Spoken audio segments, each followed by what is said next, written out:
따라하시겠습니다. 율법 있는 유대인, 율법 없는 이방인. 종려주일과 부활주일을 보내고 이제 우리는 다시 로마서로 돌아왔습니다. 그동안 공부했던 것 다 기억하고 있으시죠? 네.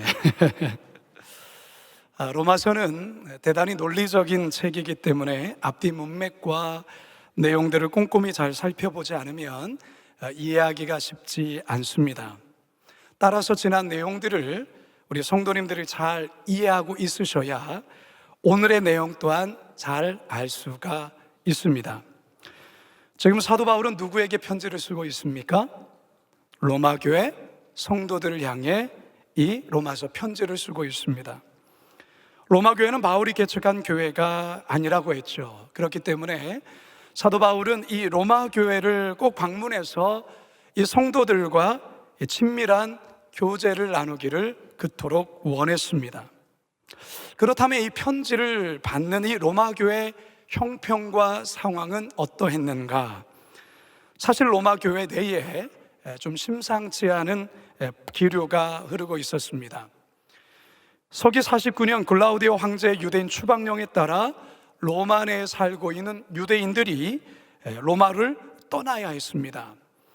그때 로마 교회의 주축 멤버들 또한도 유대 출신의 그리스도인들 또한 이 교회를 떠나게 되지요. 유대인들이 빠져나간 그 교회는 헬라 출신의 그리스도인들로 새롭게 메꿔졌습니다. 약 5년의 시간이 흐른 뒤 이 글라우디오 황제가 죽고 유대인들이 다시 로마로 돌아올 수 있게 되었습니다. 이때 유대 그리스도인들도 로마로 다시 들어와 다시 교회를 나가게 되었는데요. 돌아와서 보니까 이전에 자기들이 다녔던 그 교회가 아닌 겁니다. 분위기도 너무나 많이 달라진 것이죠.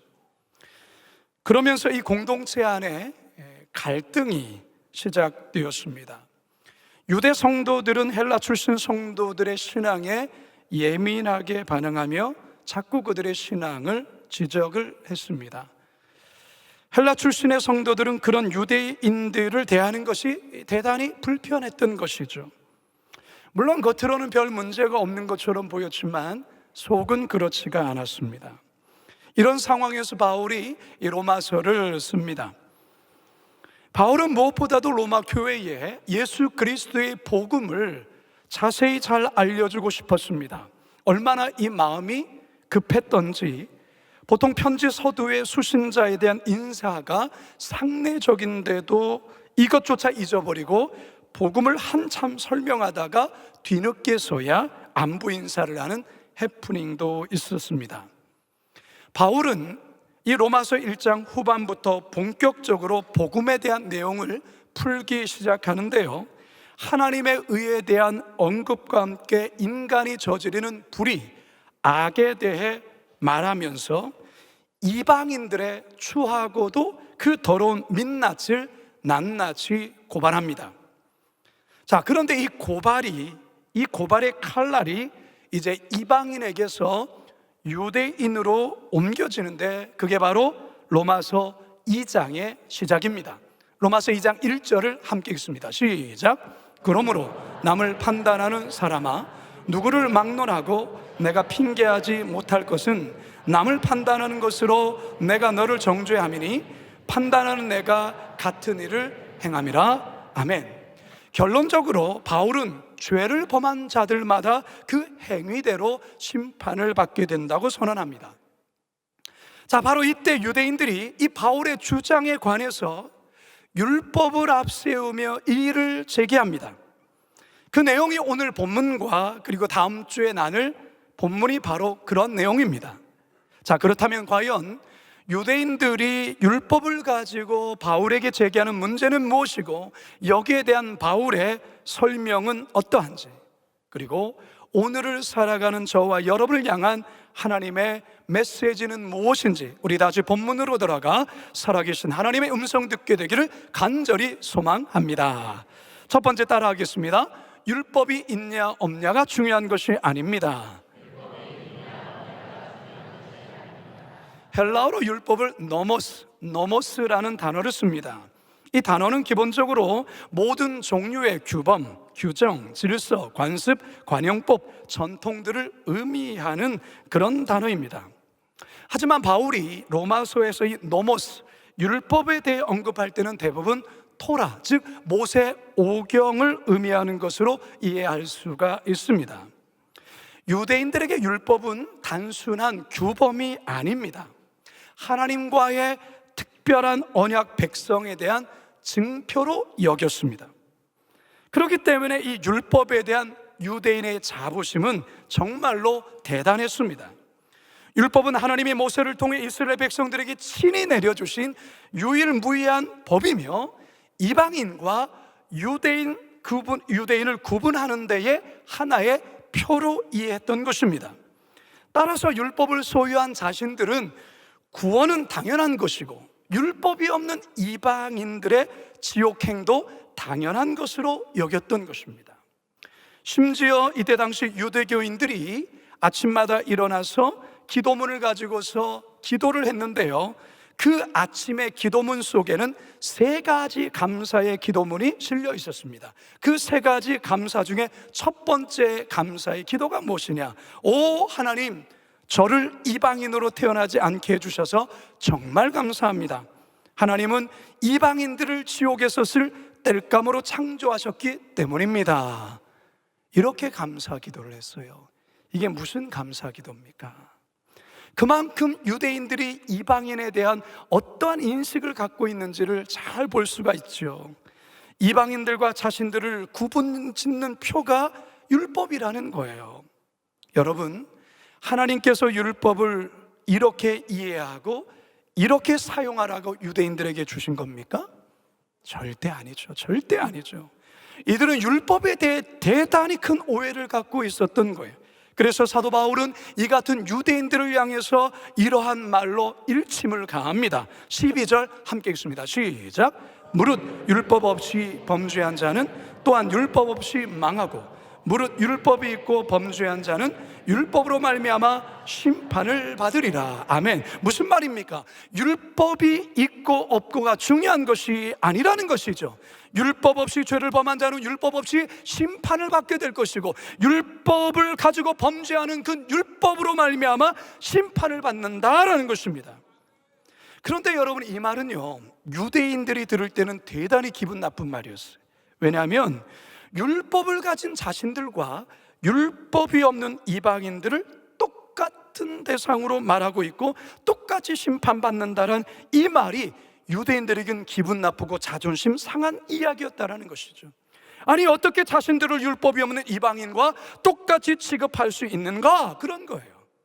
앞에서도 말씀드렸지만 유대인들은 율법 없는 이방인들과 자신은 근본적으로 다르다고 생각을 했습니다.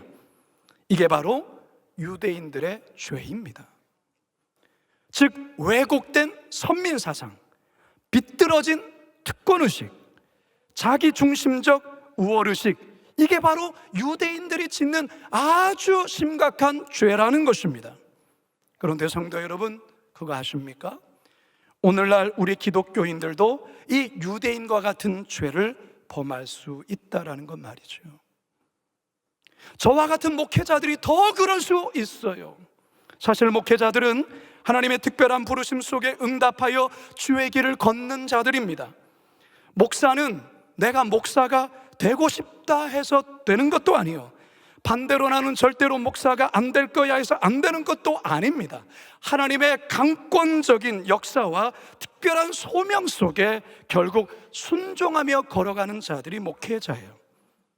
따라서 목회자들은 이 길을 두렵고 떨림으로 가야 하는 것입니다.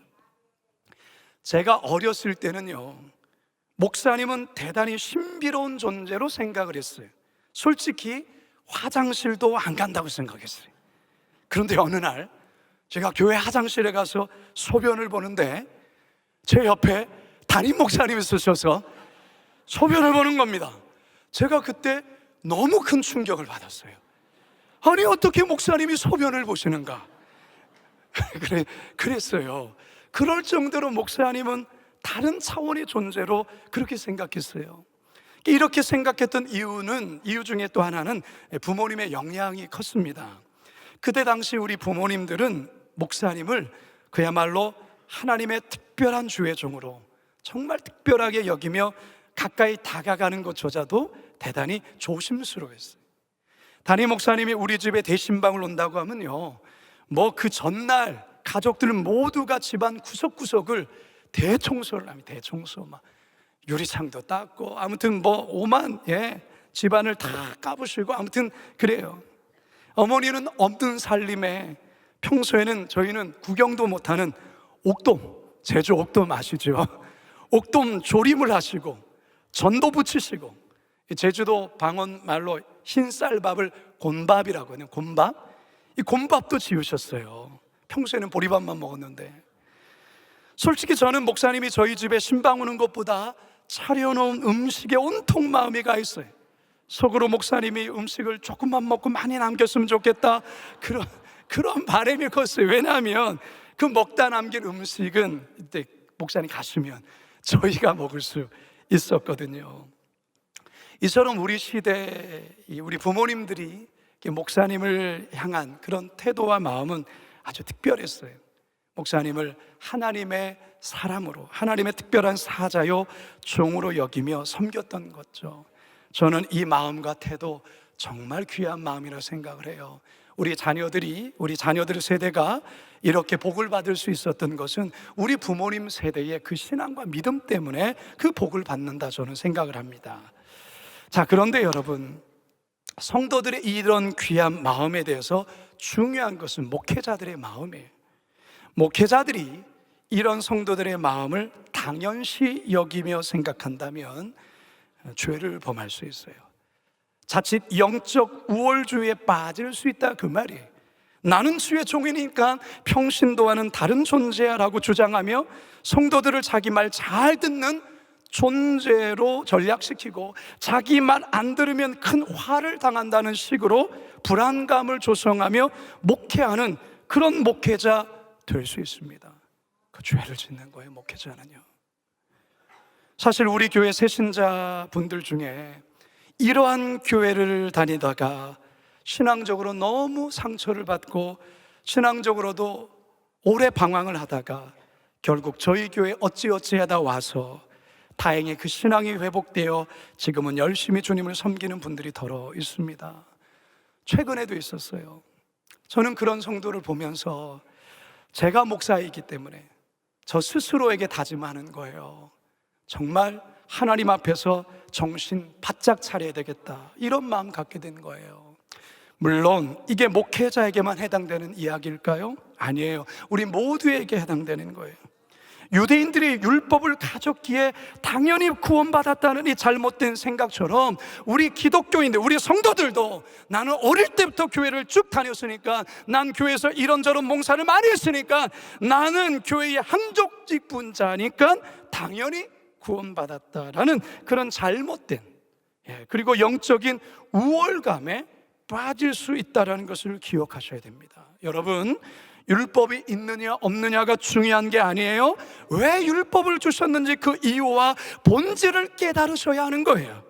바라기는 우리 성도님들, 왜 하나님께서 여러분들을 그리스도의 십자가 사건을 통하여 여러분들을 무조건적으로 사랑하셨고 은혜를 베풀어 주셨는지 그 이유를 명확히 깨닫고 바르게 겸손하게 믿음 생활 잘 해나가시는 우리 모두가 되길 주님의 이름으로 축원합니다. 두 번째 따라하겠습니다. 율법을 듣는 것보다 삶이 더 중요합니다. 어느 율법학자가 예수님을 시험하려고 한 가지 질문을 합니다. 선생이요, 내가 무엇을 해야 영생을 얻을 수 있습니까? 이 질문에 예수님이 말씀하죠. 율법에 뭐라고 기록되었느냐, 그리고 너는 그것을 어떻게 읽느냐.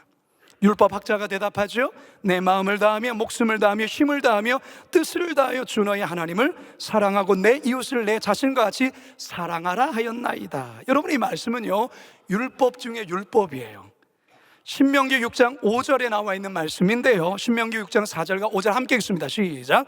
이스라엘아 들으라, 우리의 하나님 여호와는 오직 유일한 여호와이시니 너는 마음을 다하고 뜻을 다하고 힘을 다하여 내 하나님 여호와를 사랑하라. 지금도 이스라엘 사람들은 이 말씀을 가장 소중히 여기는 말씀으로 외우고 울고 그러면서 살아가요. 이 율법학자가 예수님의 질문에 대답을 아주 잘했습니다. 그러자 예수님 율법학자에게 이렇게 한마디 하죠. 28절 읽습니다. 시작. 예수께서 이르시되 내 대답이 옳도다. 이를 행하라. 그러면 살리라 하시니. 무슨 말입니까? 너 대답 잘했다. 너 그렇게 살아. 이 말이에요. 그놈이 영생을 얻게 될 거야. 이 말이에요. 너 정말 똑똑하다. 너 정말 잘 알고 있다. 너 아는 대로 그렇게 살아야 돼. 그렇게 말씀하시는 거예요. 그러면서 우리 예수님 아주 유명한 비유 하나 드시죠. 어떤 비유일까요?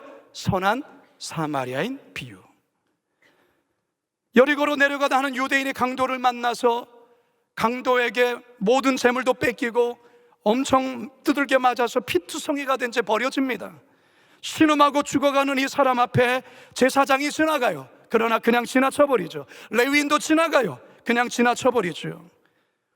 사마리아인이 지나다가 그를 보고 불쌍히 여겼어요. 그래서 그의 아픈 곳을 포도주로 약을 발라주고 또한 그를 자신의 나귀에 태워서 여관까지 데려가서 그를 극진히 보살펴주고 여관 주인에게 돈을 주면서 계속해서 돌봐주고 만약에 모질란 거 있으면 내가 다시 와서 그거 갚겠다라고 말합니다. 여러분, 이 강도 만난 이 사람 앞에 누가 지났다고요? 제사장, 레위인. 여러분, 이 사람은 유대인이에요. 유대인이 두들겨 맞아서 지금 죽어가고 있어요. 그러나 유대인과 전혀 상관없는 사마리아인들은 당시에 유대인으로부터 천시와 멸시를 받았던 사람들이에요. 그런데 이 사마리아인이 이 사람을 보살펴주고 이 사람의 생명을 살려주는 이 비유 끝에 우리 예수님 율법학자를 향하여 쐐기를 박는 이 한마디하고 이 비유를 마치죠. 37절 하반절입니다. 시작. 예수께서 이르시되 가서 너도 이와 같이 하라 하시니라. 따라합시다. 가서 너도 이와 같이 하라. 사랑하는 여러분, 율법이 무엇입니까? 율법은 하나님이 자기 백성들에게 하나님 백성다운 삶을 살아가도록 알려주는, 그 길과 방법을 알려주는 하나님의 말씀이에요. 하나님은 이 율법을 유대인들이 잘 지켜 행함으로 거룩한 백성이 되어서 하나님을 알지 못하는 저 불쌍한 백성, 이방 백성들을 하나님께로 인도하도록 하나님의 살아계심을 삶으로 보여주기를 바라며 이 율법을 준 거예요. 이게 바로 유대인에게 율법을 주신 이유예요. 그런데 유대인들은 이 율법을 가지고 잘못 적용했어요. 율법만을 신성시 여기고 율법을 들으면 의롭게 된다고 여겼던 것이죠. 바울은 이런 유대인들을 향하여서 또한 이렇게 이야기하죠. 13절 시작. 하나님 앞에서는 율법을 듣는 자가 의인이 아니요 오직 율법을 행하는 자라야 의롭다 하심을 얻으리니. 그러면서 유대인들에게 다소 충격적인 말을 이어서 합니다. 14절 15절입니다. 시작. 율법 없는 이방인이 본성으로 율법의 일을 행할 때에는 이 사람은 율법이 없어도 자기가 자기에게 율법이 되나니 이런 이들은 그 양심이 증거되어 그 생각들이 서로 혹은 고발하며 혹은 변명하여 그 마음에 새긴 율법의 행위를 나타내느니라. 이게 무슨 말일까요? 율법 없는 이방인이라 할지라도 오히려 그 양심, 하나님께서 모든 사람들에게 그 마음에 넣어준 이 양심, 그 양심에 따라 율법의 일을 행하면 비록 율법이 없는 이방인이라 할지라도 그것으로 의롭다함을 받는다, 그 말이에요. 여러분, 이 말은요 유대인들에게 굉장히 충격적인 말이에요. 여러분, 말씀을 듣는 게 다가 아니에요. 말씀을 가지고 있는 게 중요한 게 아니에요. 말씀을 듣고 순종해야 하는 거예요. 말씀을 따라 살아가야 되는 거예요. 오늘 이 예배 자리에 나오신 성도 여러분, 여러분들이 주일만 예배를 나온다면 1년 52주 52번의 말씀을 들을 거예요. 여러분 중에 수요 예배를 나온다면 거기에 51을 더해가지고 104번 말씀을 들을 거예요. 거기에 금요기도 새벽 예배를 나온다면 수백 번의 말씀을 1년에 들을 겁니다. 여러분, 말씀을 많이 듣는 게 중요한 것이 아니라 그 말씀에 하나를 붙들고 여러분의 삶에서 살아내는 것, 이게 바로 그리스도인이에요. 마태복음 7장 26절 27절 함께 읽습니다. 시작. 나의 이 말을 듣고 행하지 아니하는 자는 그 짐을 모래 위에 지은 어리석은 사람 같으리니 비가 내리고 창수가 나고 바람이 불어 그 집에 부딪힘에 무너져 그 무너짐이 심하니라. 요한일서 3장 18절입니다. 시작. 자녀들아, 우리가 말과 혀로만 사랑하지 말고 행함과 진실함으로 하자. 바라기는 하나님의 말씀을 듣고 잘 알고만 있는 이 율법학자 같은 성도가 아니라 행함과 진실함으로 하나님의 말씀을 실천하는 이 시대의 선한 사마리아인들 다 되시길 주님의 이름으로 축원합니다. 마지막 세 번째 따라합시다. 유대인과 이방인 모두 심판대 앞에 섭니다. 우리는 현재 로마서 2장을 본문을 보고 있어요. 로마서 2장에 와서 지금까지 하고 있는 작업이 어떤 작업일까요? 율법을 가지고 스스로 의롭다 여기며 이방인에 대해 완고하고 완악하며 교만한 마음을 가지고 있는 이 유대인들의 그 단단한 마음, 그 마음을 지금 이 바울이 말씀의 철퇴로, 진리의 해머로 깨부시는 작업을 지금 하고 있는 거예요. 바울은 심지어 율법 없는 이방인들의 양심에 따라 율법의 일을 행하면 율법을 자랑하는 너 유대인들보다 훨씬 더 낫고 의롭다고까지 말을 하고 있어요. 이 말은요, 유대인들에게 대단히 치욕스럽고 모욕적인 말이에요. 왜 바울이 자기 동족 유대인들 향해 이렇게까지 심한 말을 한 걸까? 지금 사도 바울이 무슨 작업을 하고 있다고요? 완고하고 완악하며 참으로 교만한 그 유대인의 그 마음을 철저히 깨부시고 있다는 거예요. 왜 이렇게까지 합니까? 유대인들은 자신이 뭐가 잘못된지를 몰라요. 자신들은 율법을 갖고 있기 때문에 자신들은 구원을 받은 존재라는 거예요. 선민이라는 것이죠. 사도 바울은 그것이 잘못되었다라는 것을 지금 아주 심한 말을 통하여서 너희들도 죄인이야, 너희들도 하나님 앞에서 크나큰 죄인이야, 이방인보다 더한 죄인이야 라고 말하고 있는 거예요. 이것을 깨달아야만 비로소 예수 그리스도의 십자가 구원이 보이기 때문에 그렇습니다. 이것을 깨닫지 못하는 한 절대로 유대인들에게 구원의 복음의 필요성을 느끼지 못하는 거예요. 우리가 철저히 하나님 앞에서 구원받을 수 없는 그런 죄인 중에 죄인이란 그 실체를 깨달아야만이 구원의 유일한 방법 되신 예수 그리스도의 그 복음이 필요하다는 것이죠. 그걸 인정하게 된다는 것이죠. 그것을 인정해야, 복음을 영접해야 결국 심판을 면할 수 있는 거예요. 16절 함께 읽겠습니다. 시작. 곧 하나님이 예수 그리스도로 말미암아 사람들의 은밀한 것을 심판하는 그날이라. 사랑하는 여러분, 이게 단지 유대인들에게만 지금 하는 말이에요. 지금 포커스는, 초점은 유대인들에게 맞춰져 있지만 유대인들에게만이 아니에요. 이방인에게도 마찬가지예요. 유대인이고 이방인이고 다 심판대 앞에 서게 되는 것이죠. 따라서 우리들에게 예수 그리스도로 인한 죄씻음, 예수 그리스도의 핏공로로 인한 의로움이 우리들에게 덧입혀져야 하는 거예요. 나의 의로움이 아니라 예수 그리스도의 의로움이라는 것이죠. 이게 바로 복음이라는 거예요. 우리 시대 최고의 지성인으로 불렸던 고 이어령 박사, 별세한 지 벌써 2년이 지나고 있는데요, 그는 과거 기독교에 대한 대단히 냉소적이며 독설을 내뱉던 분이에요. 어느 강연에서 그는 나는 기독교를 문화적인 하나의 현상으로 인정하나 신앙의 대상으로는 미신이라 생각한다, 그런 미신을 내 신앙으로 결코 받아들일 수 없다라고 큰 소리 쳤던 분이셔요. 그런데 그가 2007년 7월 23일 그는 결국 내가 신에게 손을 내밀었다 고백하며 세례를 받아요. 무신론자였고 기독교에 대해서 대단히 독설가였던 그가 어떻게 하나님께로 돌아올 수 있었는가? 그 이유는 그의 자녀, 딸의 아픔 때문에 그렇습니다. 미국에서 국제 변호사로 잘 나가던 딸이 이혼을 하고 혼자 아들을 키우던 중 암에 걸리게 됩니다. 손자 또한 자폐가 심한 아이가 되죠. 엎친 데 덮친 격으로 이 눈까지 서서히 어두워서 잘 보이지 않은 거예요. 이어령 박사가 자신의 아내와 함께 딸이 머무는 하와이로 갔어요. 가서 보니까 설거지 하다가도 컵을 깨트려요. 잘 보이지 않으니까. 그 모습을 보는 이어령 박사가 마음이 무너져 내린 것이죠. 그 딸은 크리스찬이었습니다. 주일이 되어서 딸이 교회에 나가는데 아빠 나와 함께 교회 한번 나가주면 안 되겠어? 딸의 간곡한 부탁 때문에 어쩔 수 없이 교회를 나가게 됐습니다. 아주 자그마한 교회에 성도들 모두가 행복한 얼굴로 찬양하는 모습에 이 어령 박사가 적지 않은 충격을 받습니다. 그러면서 이 담임 목사님이 예배 중에 당신의 기도 제목 하나 알려주시면 우리 함께 기도하겠습니다. 처음에는 주저주저했던 그가 딸에 대한 기도 제목을 말합니다. 그리고 자신도 난생 처음으로 무릎을 꿇고 하나님께 기도를 해요. 그는 이렇게 기도하죠. 하나님, 저하고 계약 하나 합시다. 만약 우리 딸이 정말 세상을 다시 볼 수 있다면 그때부터 제가 가진 모든 능력, 즉 글 쓰는 것과 입담으로 하나님을 위해 쓰겠습니다. 그리고 얼마 후에 기적 같은 일이 벌어지죠. 딸과 함께 한국으로 귀국하여서 서울대 병원에 하루 종일 검진을 받았는데 깨끗하게 전혀 이상이 없는 진단이 나온 거예요.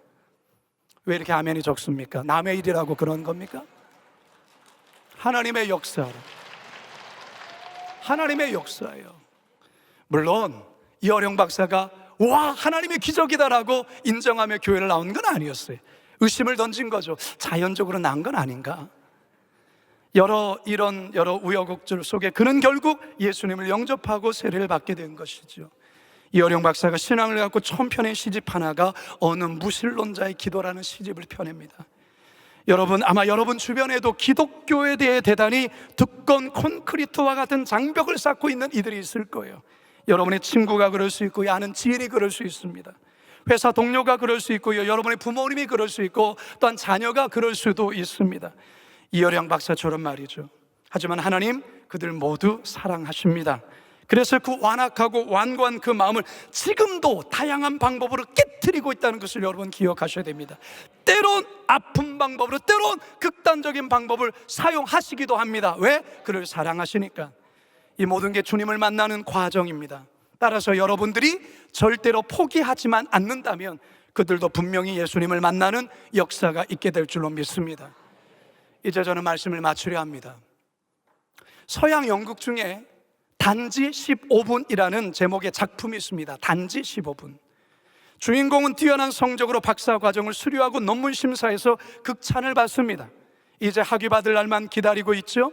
그의 앞날은 장밋빛과 같이 찬란했습니다. 그러던 어느 날 가슴이 답답해서 병원에 가서 정밀 진단을 받았는데 청천벽력과 같은 진단이 떨어졌어요.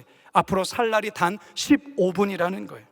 그는 망연자실하죠. 그렇게 5분이 지났습니다. 이제 남은 인생 10분밖에 없습니다. 이때 그에게 한 통의 전보가 날아듭니다. 억만장자였던 당신 삼촌이 방금 돌아가셨습니다. 그의 재산을 상속할 사람은 당신뿐입니다. 속히 상속 절차를 밟아주십시오. 죽음을 앞둔 그에게 재산이 무슨 소용이 있습니까? 그렇게 운명의 시간이 또 줄어들었어요. 또 하나의 전보가 도착합니다. 당신의 박사학위 논문이 올해 최우수 논문상을 받게 된 것을 알려드립니다. 축하합니다. 또 하나의 전보가 날아들죠. 그토록 애타게 기다렸던 연인으로부터 결혼 승낙을 받은 거예요. 하지만 그 전보들도 그의 시계를 멈추게 할 수 없습니다. 마침내 15분이 다 지나고 그는 결국 숨을 거두고 맙니다. 이게 그 연극의 내용이에요. 이게 뭘 의미하는 내용이겠습니까? 우리의 인생이 긴 것 같지만 우리는 15분 남은 인생을 살아가고 있어요. 지금 저와 여러분에게 정말 소중하고 중요한 것이 무엇인지, 오늘 본문에서 바울이 말한 유대인의 율법 여러분들에게는 무엇인지 한번 생각해 보라, 그 말이 그 율법을 소유하고 있는 것으로는 충분하지 않습니다. 우리 인생에서 가장 중요한 것은 바로 예수 그리스도를 진실되게 믿는 믿음과 순종하며 살아가는 삶이에요. 우리 모두에게 주어진 15분의 인생을 마치면 우리는 다 하나님 앞에 심판대 앞에 서게 됩니다. 이때 중요한 것 단 한 가지, 예수 그리스도엔 진실하고 신실한 믿음이 있는가 없는가예요. 그 믿음이 있는 자들에게는 주님께서, 우리 예수님이 우리의 변호사가 되어주셔서 우리를 변호해 주실 것입니다. 바라기는 진실된 그리스도인으로 15분의 삶을 살다가 하나님 앞에 담대히 쓸 수 있는 저와 여러분 모두가 되시길 주님의 이름으로 축원합니다. 우리 시간 말씀을 기억하며 이 찬양 같이 한번 고백하며 나가도록 하겠습니다. 수많은 물이 들주지어 그분을 보기 위해 따르네. 그분을 보기 위해 따르네. 평범한 목숨이신 그분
살아계신 아버지 하나님, 오늘 하나님께서 선포하신 이 말씀을 가슴에 새깁니다.